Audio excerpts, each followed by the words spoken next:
Hello there, everyone. Welcome back. My name is Art Burns, and I'm really happy to be here with you. And I hope that you're having a great day today. I hope you had a wonderful weekend. It's Monday here in the U.S., and I hope you had a great weekend. And I hope that you are treating yourself well today, even if Monday is not treating you as well as you might want it to, and as much as you might have hoped that it would, right? Um, it's really important. I hope that you're able to meet every moment today with a level of compassion for yourself and for others, and also with a presence and an acceptance of what is happening as it's happening. Because these qualities, right, when we can meet each moment with this presence, this acceptance, and this compassion, it's almost impossible not to be happy, right? And it's a true happiness. It's a happiness that comes from inside out. It's not a happiness that comes from, having a good day at work. It's not a happiness that comes from a barbecue, on the weekend, or a great snow day, or a ski trip, or a praise from someone, or even a gift or a material item, right? That's the kind of happiness that comes from the outside and in, and that happiness is always very fleeting. It's always very, very, I mean, everything in life is impermanent. We talk about that here, and I'm going to do an episode on that later this week. But that happiness that we feel, as a result of circumstances, it's very, very fleeting, and it goes so quickly. And the problem is that once that goes, we feel like we need that next thing. So, and even when we get that next thing, we automatically, kind of don't feel happy. Even though we feel like we're happy just for a few moments, a couple days or something, we always need to reach for that next thing, and that's the problem with getting that happiness from outside in. But when the happiness comes from inside, right? It's true, and it's just so powerful, and it's there all the time for you, right? And even in the face of difficult times, and that's the beauty of it, right? And so that's the topic of today's chat here. This video and this podcast, I talk about a lot of different, ways in which mindfulness can kind of help us, to navigate the troubles of our lives, and kind of reduce the stress that gets in the way of ourselves, kind of showing up to our lives and being the full potential that we can be, right? And in a lot of ways, that kind of sort of angle on it, right, is similar to the way that sort of Western psychology kind of works, right? Is that, and I mean to say when I mention that, what I mean to say is that it's kind of a lot of times when we talk in these terms, and especially again with Western psychology, it's sort of all based on the pathology, right? It's all based on, like, okay, well, what's wrong? Like, what's bad that we need to fix here? And again, I kind of fall into that a little bit too, because in my opinion, in my experience, right, the stress response that we feel, now this is whether we're, working in an office, whether we're a parent, even if we're unemployed, right, or whatever we do for a living, or whatever we're, struggling to do for a living, whatever it is that is our life. Anytime you're introducing chronic stress into whatever it is you're doing, you're making things harder, right? You're pulling yourself away from happiness. You're pulling yourself away from success. You're pulling yourself away from your potential, right? And so that's the way that we kind of tend to sort of, talk about these things, right? As opposed to talking about how happy and how good things can be, right? And how compassionate we can all be in our lives, right? And it just occurred to me over the weekend while I was kind of, thinking about this, that Richie Davidson, who is the neuroscientist and researcher who I talked about last week when I talked about those four constituents of well-being, back in the early 1990s, Richie was, and I call him Richie like he's my friend, but I mean, he calls himself Richie, and I definitely have like a man crush, and so I wish that I could call him Richie, but I don't think he would mind. But anyway, because he always talks about himself as Richie, but Dr. Richard Davidson, he back in the early 90s, right? He was one of the group of scientists, neuroscientists, and researchers and psychologists who were approached by the Dalai Lama. right? And the Dalai Lama was on a mission in the early 90s to not only to bring the amazing practices. Now, again, as much as this isn't a psychology podcast or video channel, it's also not a Buddhist podcast or video channel, right? It's a mindfulness. It's a secular, science and evidence based mindfulness program that I do. This is how I teach people. This is what I talk about. But it's helpful to realize that the practices of mindfulness, right? Even though they've been since the days that the Dalai Lama, started talking to the scientists here. I mean, there was some mindfulness around the United States before that, but it was really, somewhere between John Kabat-Zinn and Richie Davidson kind of working with the Dalai Lama, that this all became part of the sort of Western, kind of scientifically accepted kind of, vernacular, if you will, right? And so what the Dalai Lama was doing was he was trying to not only bring, Buddhism, the beliefs and the tenets and especially the practices of Buddhism to the West, right? But what he really wanted to do in order to achieve that goal of bringing this to the West and getting more people to kind of enjoy this, right? It's not like a missionary thing where he wanted to just spread the word of Buddhism. What he was after was happiness. He was after making, kind of convincing us in the West that we could really be happy and do it through these practices. And he is very, very wise in the sense that he knew that by sort of co-opting and recruiting the scientific community to use the instruments that we have to show how much this works, right? That would make more people believe it. And he was right. He was absolutely right. And to his credit, he said at the time that if the Western science and equipment and process show that we're not right, that actually these things do not work on a physiological level the way that we have believed they've worked for the last 2,500 years, the Dalai Lama said that we're going to have to revise some of our texts and we're going to have to revisit how we're talking about this. So really, like, he was putting all his chips in the middle of the table there, and I respect him a great deal for that. But anyway, of course, it did work, right? Because what happened is, and the reason I bring this up is because he said and I've read this from Richie Davidson's books and heard it in his talks, that the Dalai Lama came here and he said, you have all these amazing machines here, right? And all you use them for is to see what's wrong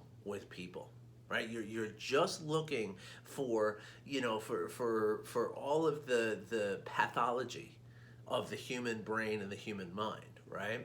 And what he did was he challenged these researchers, Richie Davidson among them, to use these machines to measure the good, right? Measure how positive things can be in the brain. Measure how healthy and wonderful it can be. How compassion works in the brain. Not pathology, but study the beneficial aspects of this, practice that he was talking about. So, the rest is history, right? That was in like the early 90s, like I said, and now here we are, 30 years later, and mindfulness is so popular that you see it in magazines on the checkout line at the supermarket, and so anyway, I tell all of this because again, I want to talk about mindfulness today in a very, sort of the positive angle. Now, a lot of times I talk about the negativity bias here, right? And that's a really big deal for me. And it was only once I started to practice mindfulness that I realized how very, very strong the negativity bias is. And since I've been practicing mindfulness, it's changed everything with regards to the negativity bias, right? And so I want to talk about how, really the essence of what we're doing here. Now, yes, sadly, most Americans, right, 77% of American adults live in chronic stress, meaning that they get into the stress response every single day, right? Now, again, no matter what it is you're doing, right? Whether you're a parent, whether you work in a corporation that you've had the same job for 30 years, whether you just switch jobs, whether you're self-employed, unemployed, a partner in a startup, work in in the service industry, whatever it is that you're doing, right? If you are impacted by the chronic stress that is 77% of American adults deal with on a daily basis, then you are necessarily, again, pulling yourself away from your ability to be happy and your ability to function as per your full potential, right? It's just the way it is because you're in survival mode. And anytime we're in survival mode, we can't really, we're not going to thrive. We're not going to be happy. We're going to be maybe okay. We're going to be maybe like kind of copacetic about things, but we're not going to be happy. Right, and so that's what I want to talk about, right? That this work that I talk about here, right? And there's so many different modalities for how we can get this, right? How we can practice this stuff, right? Everything from formal meditation to just presence with what it is that we're doing day to day, moment to moment rather, just really paying attention to what it is you're doing, or even just very basic compassion exercises, right? As well as gratitude journals and journaling at large, and just so many different ways in which we can accomplish this, right? But what happens is, once we do achieve the skill to be present, to be absolutely showing up in the present moment, right? And doing so without judgment of our experience, and doing so with a level of compassion towards ourselves and towards others. Once we've done this, again, it's like you kind of can't help but being happy. And it's just absolutely wonderful, right? And here's the thing though, right? It starts with noticing the basic stuff in your life, right? The neutral stuff in your life. It's not about, again, just like the negativity bias, right? It's not about ignoring the negative aspects of your life. And it's not about making yourself only pay attention to those positive things in your life, right? What it is, it's a balance, right? And that's what we achieve in mindfulness, right? But the balance comes from noticing everything, right? Because the reality is that if you were to write down every single thing that happens to you every single moment of the day. I'm not suggesting this is an exercise because it might make you absolutely insane, right? So don't necessarily try this, right? But you might look back upon your day, right? And you might look back and say, like, every single thing that you did, right? Including, brushing your teeth, including, walking from one part of your house to another, from, using the washroom to showering to cooking to making coffee or tea or, doing all those different things, right? You put all those things together, everything that you do from the time you wake up to the time you go to sleep, right? Something like 95% of those activities and those things that you did are going to be completely neutral, right? They're going to be completely the things that don't register, right? You don't even think about them as you're doing them, right? Because they're so sort of vanilla, ordinary stuff that's going on in your day, right? Like, you don't pay attention automatically or by habit. Most of us don't pay attention to tying our shoes, right? We don't pay attention to waking up in the morning and looking out at the sky and seeing what it looks like, right? We're more likely to just flip on the weather to see, like, okay, how cold or how hot is it going to be today? How do I need to prepare for what's going to happen today, right? Whereas the magic happens, right? The way in which we can, develop this ability to be happy the way that I talk about here in the beginning of this episode is by paying attention to all of it, right? Not just the good and not just the bad, which are on the sort of outlying ends of this spectrum of your experiences, right? But instead, paying attention to all of that stuff in between, right? And when we can do that, when we start to train ourselves to pay attention to the every single thing that we're doing every day, right? Now we are truly present with our experiences, right? Now we are really showing up to every moment in our lives. And what this means, right? What this ultimately means is that when we have negative experiences, right? Like we get stuck in a traffic jam, we get a financial setback, or we get somebody gets ill, or we lose something, something breaks, something, when those things happen, and they will happen, right? If you're living life, and that's the thing, you kind of want them to happen, right? Because that's the fullness of life. If, just like reading a story, I mean, I used to take a lot of writing classes, because I'm pretty avid in reading and I love to write and stuff. And one of the things that you learn very early on is that conflict is the thing that makes a great story great, right? Like if you just, if you watch a movie and everything just goes great throughout the whole movie, it's like, that's boring. Nobody wants to watch that. It's when we see, struggle, and we see people, characters in a story overcome struggles. Those are the books and the movies that people want to check out, right? And if you look at all the great works that have ever happened, right? From every movie, from every book, it's always contains that level of conflict, that level of challenge that we see the characters go through. And that's what makes it exciting, right? And that's what makes it something that's special. And what we want to engage in, right? And so life is the same way. You don't want to get rid of all of the negativity, because then life just becomes like bland, right? And no fun really, right? It's overcoming some of those obstacles that gives us that feeling of strength. It's, in fact, that's what makes us grow, right? Like the old, like the philosophical idea, right? That diamonds are only diamonds because of the pressure that they've experienced, right?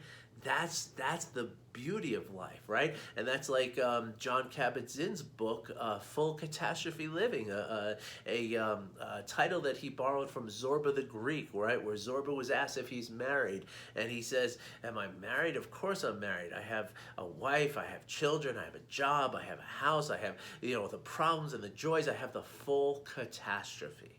Right? And so that's the fullness of life that we can experience. So again, getting back to what I'm saying, is that when we can truly be present with everything that's happening, then even those negative things that happen in our lives become a source of happiness, right? Because it becomes a source of like understanding, like, okay, I'm learning something through this experience, right? I'm growing through this experience.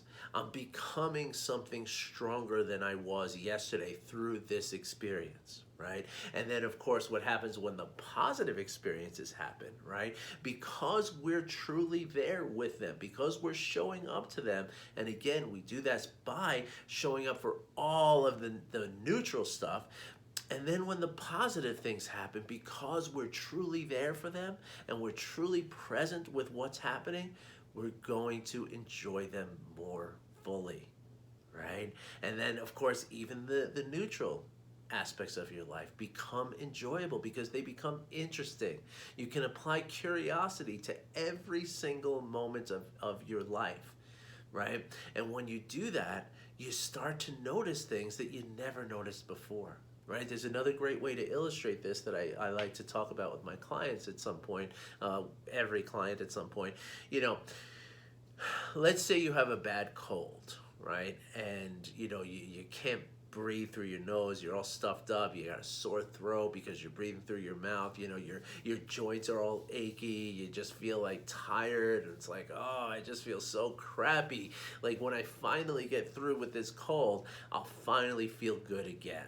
Right? And if it's not a cold that's there for you, maybe it's a backache, or maybe it's a toothache, or maybe it's a stubbed toe that's hurting you all day, that kind of stuff, right? So we have this tendency to think, like, as soon as I get over this, right, as soon as my back doesn't hurt anymore, as soon as my neck doesn't hurt anymore, as soon as my tooth doesn't hurt anymore, as soon as I get through this cold, I'll finally be happy, right? So let's say through the course of the year, you have say 2 colds, right? And each one of them takes 7 days to get through till you feel like really good. I'm being liberal and just throwing some numbers out there, right? I mean, I haven't had a cold in years because my immune system is so strong because I no longer live in stress.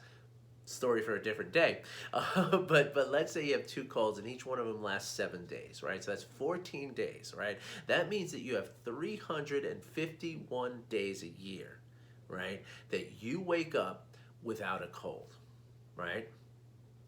How many of those days do you wake up and say, I noticed that I don't have a cold today, and that makes me happy, right? Of course you don't. Nobody does until you train yourself to do it, right? But that's the thing. Every morning you have a chance to wake up and see and just take in your body and say, like, you know what?